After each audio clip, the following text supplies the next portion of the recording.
En tant que physiothérapeute, il peut parfois être difficile de communiquer efficacement avec les personnes atteintes de la maladie d'Alzheimer. Par conséquent, il peut être difficile de promouvoir un traitement efficace et d'établir une bonne relation thérapeutique. Voici quelques conseils qui vous seront utiles lors de votre pratique professionnelle auprès de cette clientèle. Nous allons d'abord vous présenter ce qu'il ne faut pas faire auprès de patients atteints d'Alzheimer en tant que physiothérapeute. Il est possible qu'une personne atteinte d'Alzheimer présente des problèmes sensitifs divers, dont des problèmes auditifs, qui sont amplifiés par rapport à une personne âgée saine. Évitez donc de lui parler lorsque vous vous trouvez derrière elle. Lors de l'avancement de la maladie, les expressions non verbales deviennent la principale source de communication. Les ignorer serait une erreur, car celles-ci peuvent camoufler un sentiment difficile à exprimer verbalement. Veuillez ne pas utiliser votre jargon professionnel, même si celui-ci vous semble simple à comprendre, car la personne risque de s'y méprendre. Lorsqu'une personne cherche ses mots ou utilise le mauvais mot pour exprimer sa pensée, ne tentez pas de la corriger, ne vous impatientez pas et ne l'interrompez pas pour compléter sa phrase sans qu'elle n'ait sollicité votre aide. Bien que certaines personnes apprécieront vos suggestions, d'autres préféreront s'exprimer à leur rythme, et il faut le respecter.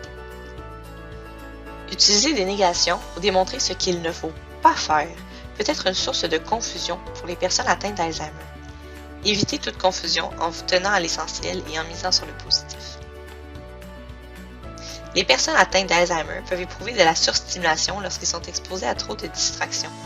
Un environnement chargé de sons, de lumière, d'objets en mouvement ou de plusieurs personnes peut être éprouvant et vous risquez de perdre l'attention nécessaire à une bonne collaboration. Des explications complexes risquent d'être mal comprises par la personne atteinte d'Alzheimer.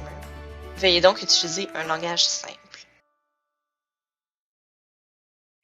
Nous allons maintenant vous présenter ce qu'il est préférable de faire lorsque l'on traite un patient atteint de la maladie d'Alzheimer. Lorsque vous entrez dans la pièce pour effectuer une évaluation ou un traitement, éliminez toute source de distraction potentielle.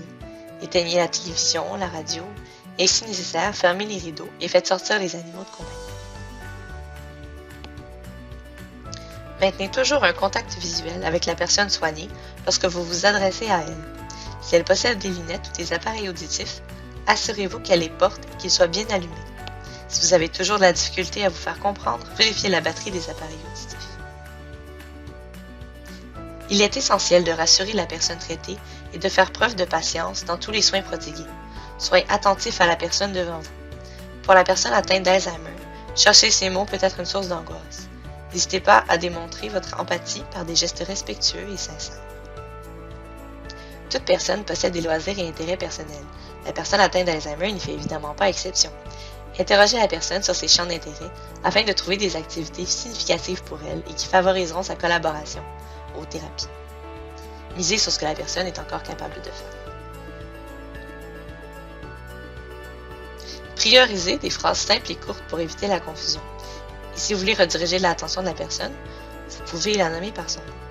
Dans l'exemple ici présent, on pourrait simplifier la consigne par simplement « Madame Ginette, levez-vous ». Encouragez la personne à prendre des notes.